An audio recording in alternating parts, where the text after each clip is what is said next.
లో కూటమి ప్రభుత్వం వచ్చిన తర్వాత తిరుమలలో జరిగిన దారుణాన్ని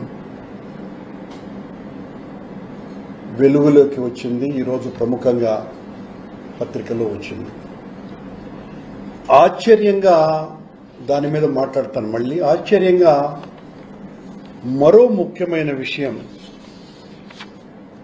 చెన్నై వెంకటేశ్వర స్వామి టెంపుల్లో ఉన్న పరకామణిలో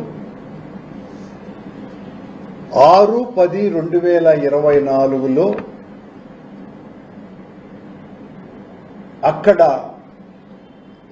ఎస్ కృష్ణకుమార్ అనేటువంటి సీనియర్ అసిస్టెంట్ పరకామణి లెక్కింపులో రిజిస్టర్లో నమోదు చేయవలసినటువంటి డబ్బులకు సంబంధించి జరిగినటువంటి చోరీ అంశం. దీని మీద 6/10/2024లో జరిగినటువంటి ఈ విషయం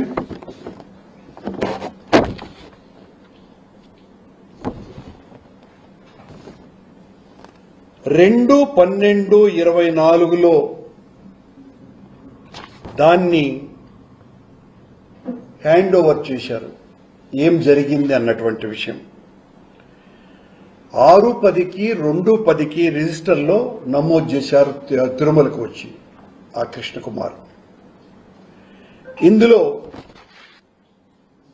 అతను చేసినటువంటి తప్పుకు సంబంధించిన ఎఫ్ఐఆర్ నమోదయ్యింది 14/3/2025 సంఘటన జరిగింది 6/10/24. అతను చేసినటువంటి నేరం ఏంటిరా అంటే దానికి సంబంధించిన విజిలెన్స్ రిపోర్ట్ 950 విదేశీ కరెన్సీ నోట్లని 950 విదేశీ కరెన్సీ నోట్లని తక్కువ డినామినేషన్ గా చూపి టీటీడీకి రిజిస్టర్ అందజేశాడు. ఈ ఎఫ్ఐఆర్ లో ఎక్కడ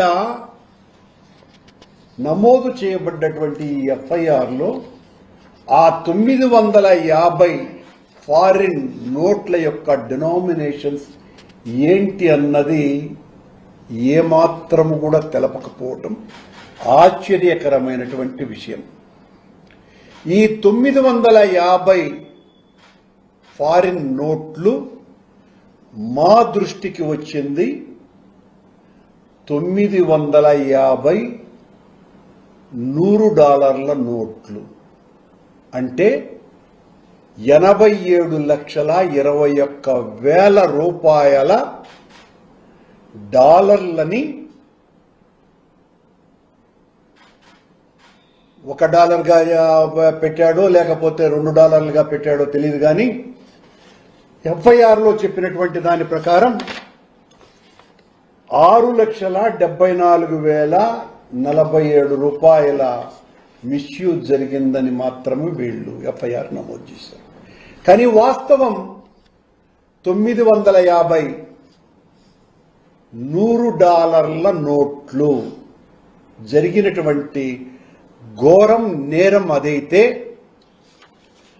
6/10/24 ఈ సంఘటన జరిగితే 17/11/24 సెక్యూరిటీ గార్డ్స్ అయినటువంటి B Singarababu, P Sivaprasada Rao security personnels వీళ్ళు దాన్ని కంప్లైంట్ చేస్తే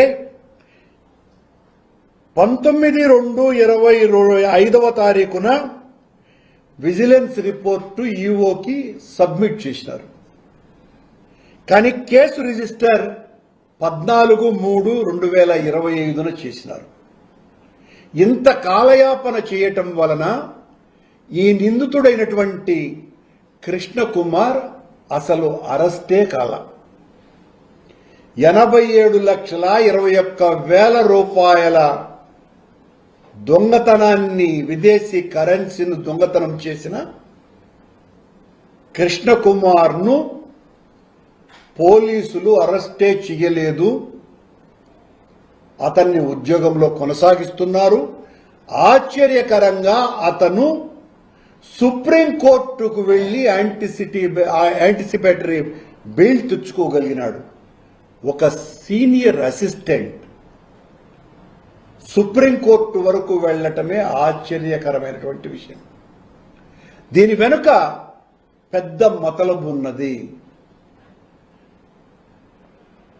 కూటమి ప్రభుత్వం వచ్చినప్పటి నుంచి జరుగుతున్నటువంటి అనేక ఘోరాలు, నేరాలలో ఇది ఈ కృష్ణకుమార్ $950 నోట్ల కుంభకోణం మామూలు విషయంది కాదు. ఇది మీకందరికీ కూడా ఆ విజిలెన్స్ రిపోర్ట్, అందులో అంతా కూడా తప్పులే ఉన్నాయి. ఎఫ్ఐఆర్ రిపోర్ట్ తప్పు, అతన్ని అరెస్టు చేయలేదు పార్థసారథి అని ఆయన దీని మీద కంప్లైంట్ చేస్తున్నాడు ఏఈఓ.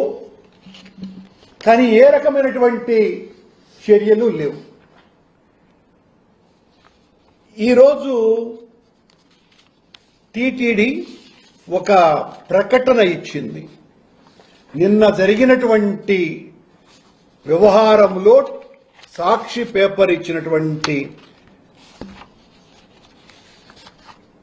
ఏదైతే స్టోరీ ఉన్నదో అదంతా కూడా చాలా తప్పని, ఈ తప్పు వాళ్ళు అంగీకరిస్తూనే ఇలా ఎలా జరుగుతుంది, కోట్లాది రూపాయల కుంభకోణం అన్నారు, ఒక బంగారు బిస్కెట్ దొరికింది అని చెప్పి 12 మంది సాక్షుల్ని విచారించినాము. 12 మంది సాక్షుల్ని విచారించి కేసు నమోదు చేశాము. తప్పుడు కేసులు తప్పుడు వార్తను ప్రచురించినారు అని టీటీడీ వారికి, చంద్రబాబు గారికి, ముఖ్యంగా ఆ ప్రకటన ఇప్పించినటువంటి బిఆర్ నాయుడికి, చంద్రబాబు గారి తొత్తులైనటువంటి కొత్తగా వచ్చిన అధికారులు ఎవరైతే ఉన్నారో ఆ అధికారులు బలవంతంగా ఇచ్చినటువంటి ఆ ప్రకటనలో, అయ్యా పరకామణిలో చోరీకి పాల్పడ్డ పెంచులయ్యా 24 క్యారెట్ల గోల్డ్ లాంటి దొంగ, మామూలు దొంగ కూడా కాదు. ఎందుకంటే అతను 24 సార్లు బంగారు దొంగతనాలను చేసినాడు. ఒకసారి కాదు కదా, అతను ఒకసారి బంగారు బిస్కెట్ దొంగతనం చేసిన దాని మీద కేసు పెట్టినారు. ఆ తర్వాత టీటీడీనే వివరించింది ఆయన దగ్గర అనేక సొత్తును రికవరీ చేసుకున్నామని. మరి అన్నిసార్లు ఒక్కసారే అన్ని సరుకు దొరకలేదు కదా, ఇంత సరుకు దొరకటం అన్నది అసాధ్యం కదా. ఒకటేసారి 555 గ్రాముల బంగారు, 117 గ్రాముల వెండి దొరకటం కూడా ఒకేసారి అసాధ్యము.